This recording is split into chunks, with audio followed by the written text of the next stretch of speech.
Welcome. It's the Matic. It's the illest blerd in the land. Welcome back to Blerd. I am back today with a movie review, The Kingdom of the Planet of the Apes. So, first off, I like the setup for this movie. I like what they did with it. We are introduced to the beginning, such a sad start of a movie, where we see the passing of Caesar. They're at Caesar's funeral. Apes and chimps are saying their final farewells to this Messiah-like character in the movie. And this goes to show you that you don't have to watch the previous trilogy to understand that this does not have anything to do with Caesar, but pretty much Caesar is no longer going to be the main character. Great way to set off a movie. Then we go into 300 years later, where we still see Caesar's impact being the thing in this world that they're living in. So I did enjoy that they did have this setup. Like, okay, Caesar's passing, the impact that he has for chimps and gorillas, it works. Honestly, it works. And I'm not even mad about that choice. I was like, that was a very calculated choice. Now, the next thing I can say is the introduction to Noah. I like how we're introduced to Noah. Noah is living in a community. His mother and father's around. He has friends. He is pretty much grown into a community environment, living with other chimps. You know what I'm saying? Learning how to pretty much become who he's supposed to be. And pretty much he's in this ceremony where he's treated pretty much his father and mother have coming for him. But unfortunately, that is interrupted by the villain that we don't see much later into the film, where they come and kidnap all of his clan except for one of his people. And I gotta say, we see Noah having to deal with pain, first off, because one of the clan members is killed off and he tried to prevent it, you know what I'm saying? But he was unable to prevent it from happening. But also Noah having to go on this path alone, not with his friends. I would have liked to seen his friends a bit more going on the journey with him. That I felt like that was something that was kind of missing. I was like, hey, I would have loved to see Noah and his, the other female chimpanzee and the guy chimpanzee going on an adventure together. But I understand probably why that probably wouldn't have been a good idea. I was sitting there like, I wanted to see that. I wanted to see it. So we see Noah going on this journey. And what I gotta say is I like that we see what this world is like. We see an abandoned baseball stadium, abandoned buildings, you know what I'm saying? Abandoned places where humans once preoccupied in this world. So I like that we see that while he is going on this journey, even pretty much a coastal town, which I'm not going to say too much about. But that is something that made the film felt interesting and showed you a world of where at this point in time and era, at some point where the humans were more dominant than the chimps. Because remember, the story is that the chimps have more of an intellectual basis compared to the humans. Now, the next thing that I want to talk about is the next characters that we're introduced to. We're introduced to Raka. Raka is a follower of Caesar's philosophy or pretty much religious views, right? And I like that Raka's also the comical relief, all right? I'm not going to sit here and be like, nah. Raka pretty much becomes this mentor to Noah and leading him in the right way in the teachings of Caesar. So this is why I feel like Caesar's impact did impact the other chimps and gorillas. Also, we learn about Proximus Caesar, the next villain that we don't see until later in the film.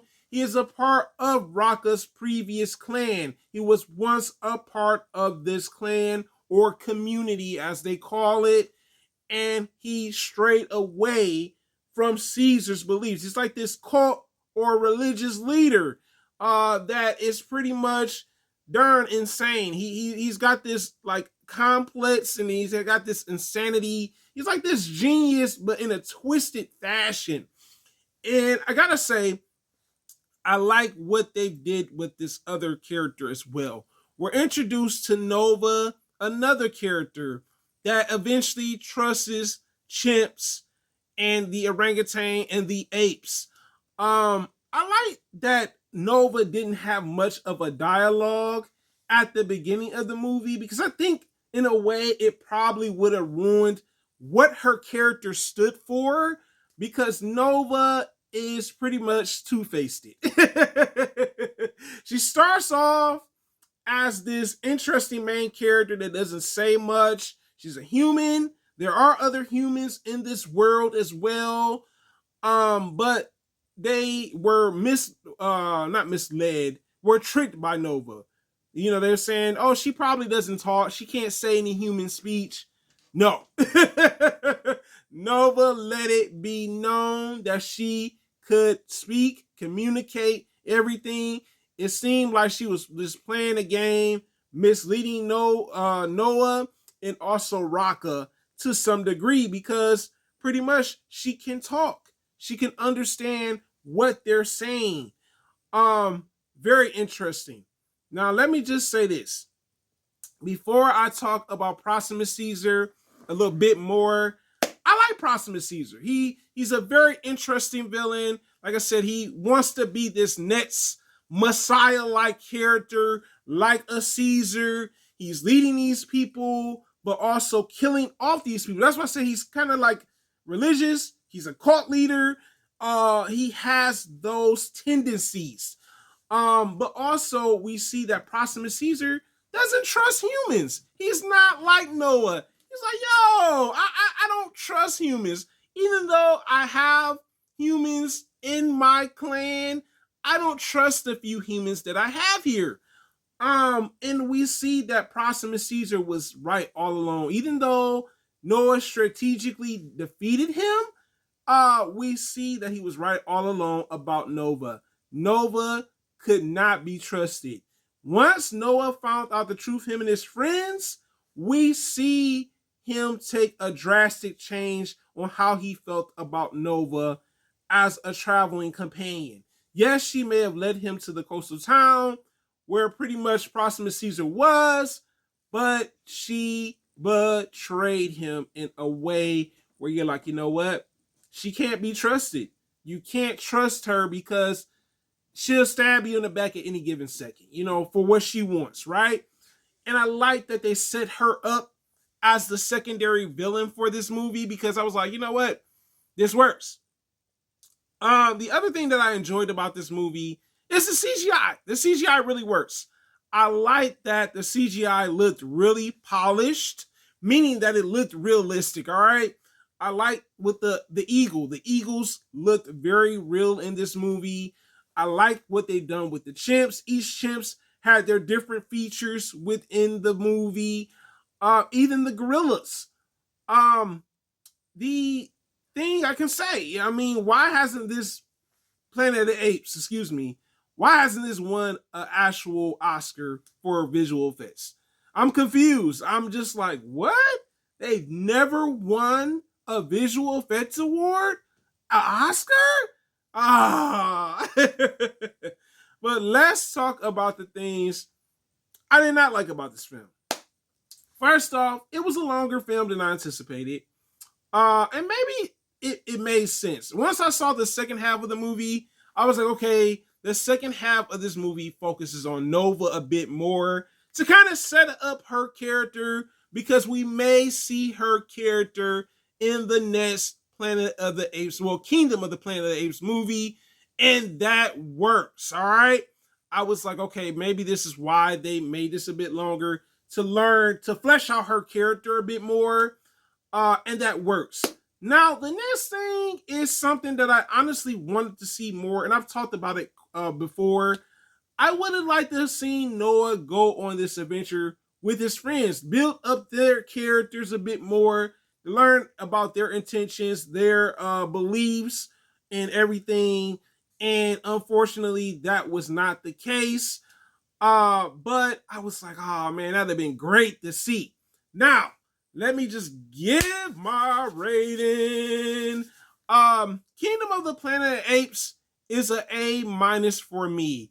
Definitely one of the better films that I've seen for this year, 2024. And like I said, I'm looking forward to the sequel. Like, give me a solid sequel. I haven't seen Wes Ball, the director. Haven't seen any of his films, so that was something that was interesting. I was like, man, he did a really good job setting up this film. But it's a blur living word, guys. Have you seen the Kingdom of the Planet of the Apes? You guys tell me in the comments. It's a blurred living world. Thank you so much for commenting, liking, subscribing, sharing, and I'm out.